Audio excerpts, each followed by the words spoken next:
Rise of Nations has finally updated.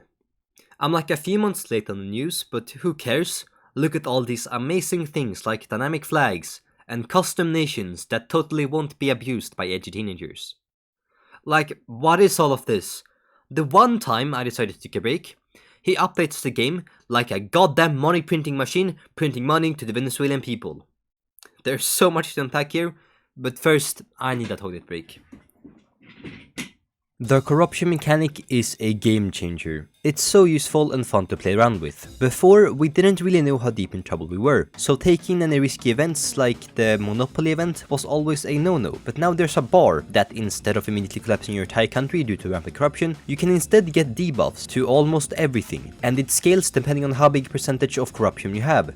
Of course, debuffs are bad, but it isn't as bad as your entire country collapsing before this update due to corruption. So taking events that only increase your corruption by like 10, but increasing your treasury by 1 billion is always recommended.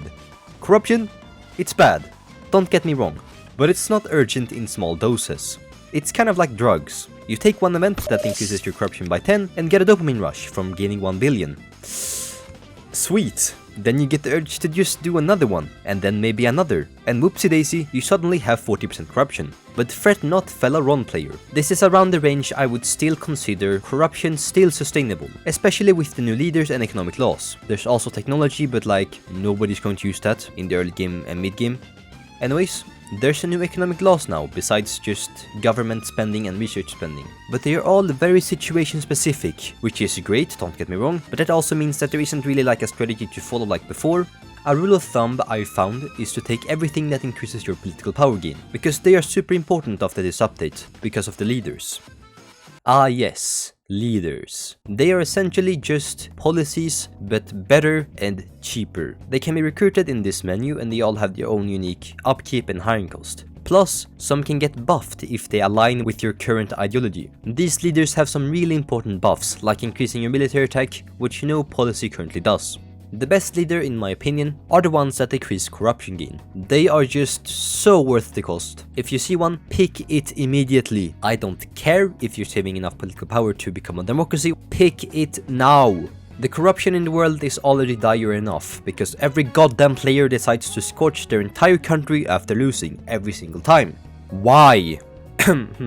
Yes, the reason why leaders are superior to policies is because they can level up. This means they can eventually be half the cost of a normal policy and give the same effects. Also, one of the economic laws buffs how much XP it gives. Normally it's 16 XP per 5 days, which means if you pick one at the start of the game, you will have a level 2 leader by the end of the year. And if you have security spending at the max, you can get that level up in half the time, because it doubles the XP gain with 16. That also means picking leaders at the start of the game is just simply more advantageous.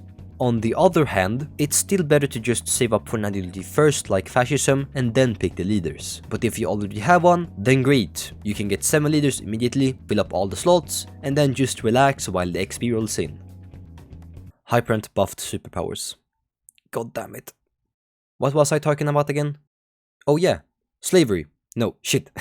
I meant corruption. It's similar, but one is just corporate slavery, forcing everyone to die for your conquest goals. If you get the anti-corruption law and the leader, you should be able to decrease that 40% corruption back to 0 with time.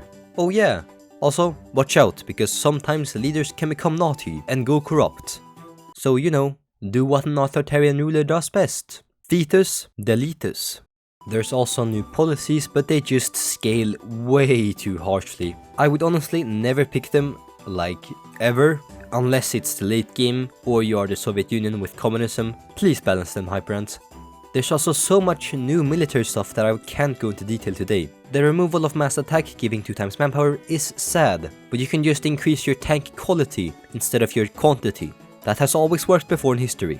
Oh yeah, another thing I found interesting was that aircraft carriers have been nerfed. You now need to build a shipyard for battleships and upgrade that shipyard again to build an aircraft carrier. It costs 750 million in total to get shipyard 2, which is very expensive, which also means Malta can't just shit out an aircraft carrier by 2020. Yippee! Wait a moment. 750 million doesn't scale with population. UC has a starting income of 21 million, which means it takes 7 months excluding all buffs, which will make it almost twice as fast. Hyperant buffed superpowers again. God damn it. Before, you at least had a chance if USA attacked with his navy. Just hide with your upgraded aircraft carrier in the English Channel with 1000 artillery beside it. Now you're just fucked. Of course, I'm overestimating the average intelligence of USA players here by a lot, but you know what I mean. Talking about this more will just make me go insane. Let's talk about some positive stuff. There's some nice quality of life updates like custom countries, which will be very useful when I return to doing events again. There's also dynamic flags. When I saw dynamic flags were being added, I did what any reasonable human being would do. I picked Germany. Nationalism, cool flag. But now, the moment of truth.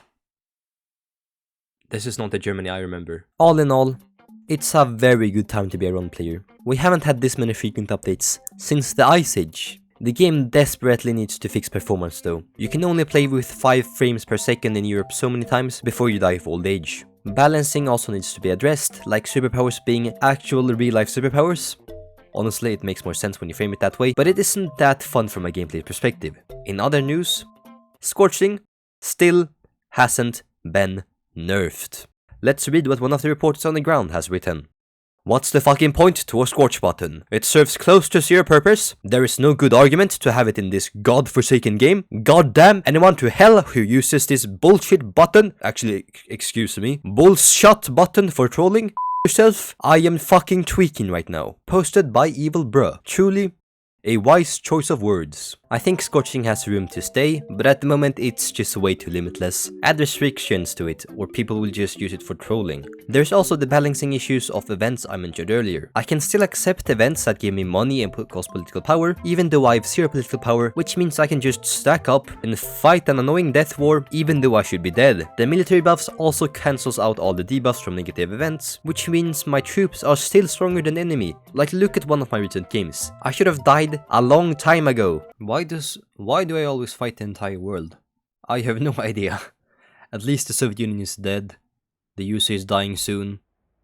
Italy is also dead. And now Finland joined. Fitting timing. Yeah, this might truly be the Finn for me.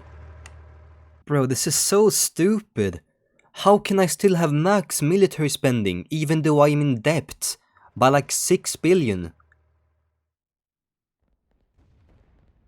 My troops are still beating his troops, look at this. Well, to be fair, being 6 billion in debt isn't that bad by Greek standards. Let's hope Hyperend keeps up these consistent updates. Change is good, but some things will always remain the same, like USA immediately creating a faction at the start of the game. What the fuck? And you know what that means? That's right. Building 25,000 tanks by 2025 and attacking half the server.